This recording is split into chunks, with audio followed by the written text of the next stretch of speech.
Сәлеметсіздер ме? 4-ші сынып білім алушыларына арналған математика пәні бойынша қорытындылау сабағын бастаймыз. 142-ші сабақ. Оқу мақсатымыз бөлімдері бірдей жай бөлшектерді қосу және азайту алгоритмін әріпті теңдік түрінде көрсету және қолдану. Сандық және әріпті өрнектерді түрлендіру. Балалар, ендеше алған білімдеріміз бойынша оқулығымыздың 47-ші бетіндегі 3-ші есепке назар аударыңдар. Есеп бойынша өрнек құр делінген. Тәжірибелі велосипедші Алматыдан 100 км қашықтықтағы Арсы-Түген шатқалында орналасқан расатханаға 4 сағатта жетті. Қайтар жолда ол жылдамдығын 5 км сағатқа азайтты. Ол қайтар жолға қанша уақыт жұмсады? Ең алдымен бұл есепте шығару үшін жылдамдықты табу, арақашықтықты табу, уақытты табу ережелерін еске түсіреміз. Біз барар жолдағын 1 деп алдық, қайтар жолын 2 деп алдық. Ендеше бізге белгісізі барар жолдағы жылдамдығы және қайтар жолдағы уақыты белгісіз. Жылдамдықты табу формуласын еске түсірейік. Жылдамдықты табу үшін біз арақашықтықты уақытқа бөлетінбіз. Уақытты табу формуласы: уақытты табу үшін біз арақашықтықты жылдамдыққа бөлетінбіз. Ендеше барар жолдағы жылдамдықты табайық. Ол үшін 100 км-ді 4 сағатқа бөлеміз. Барар жолдағы жылдамдығы 25 км сағатқа тең. Ендеше қайтар жолдағы жылдамдығында табамыз. Себебі бізде 5 км сағатқа азайтылғаны ғана белгілі. Сондықтан 25 км сағаттан азайтамыз 5 км сағатты. Мәні 20 км сағатқа тең. Ендеше қайтар жолдағы уақытын табамыз. Ол үшін 100 км-ді 20 км сағатқа бөлеміз.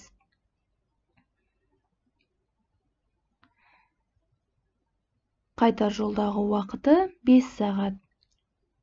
Демек ол қайтар жолға 5 сағат уақыт жұмсалған. Міне біз жылдамдықты табу ережесін еске түсірдік.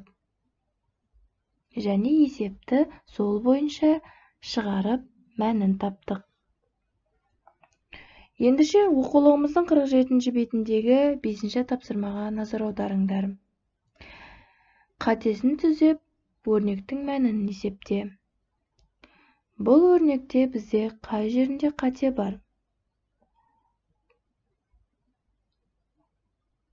Орындалу реті дұрыс тұр ма?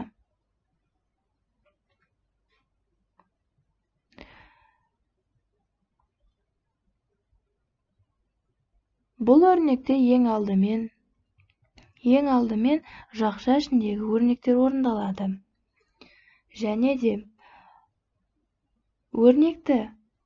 жақша ішіндегі өрнектің мәнін тапқаннан кейін барып көбейту және бөлу амалдары бірінші орындалады. Бұл жердегі қателік екінші жақшаның ішіндегі көбейту амалын үшінші орындау керек еді.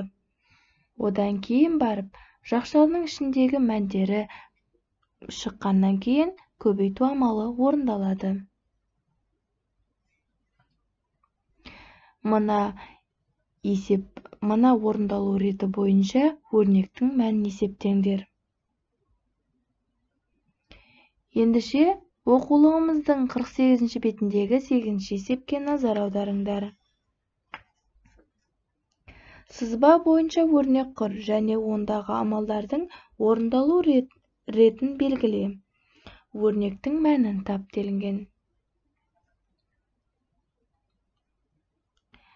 Демек, мына сұрақ белгісіне біз 580 қосылған 420-ны жақша ішіне алып орындаймыз. Міне, біз өрнекті құрдық. 7000 қосылған жақша ішінде 580 қосылған 420-ны бөлеміз 4-ке.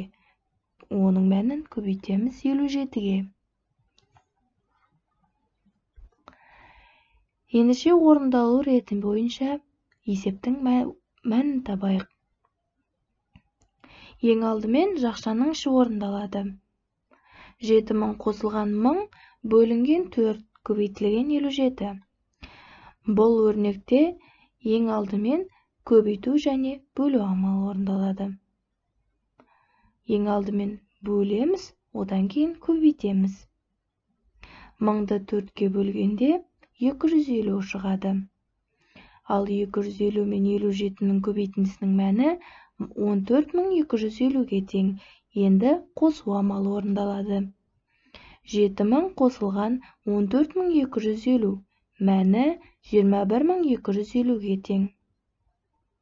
Міне, біз амалдың орындалу реті бойынша есепті мәнін таптық. Ендеше сіздерге үй тапсырмасы.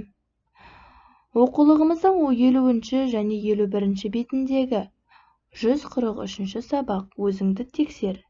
Нені үйренгеніңді тексеріп көр. Осы тапсырма бойынша кері байланыс жасаймыз. Ендеше бүгінгі сабағымыз аяқталды. Сау болыңыздар.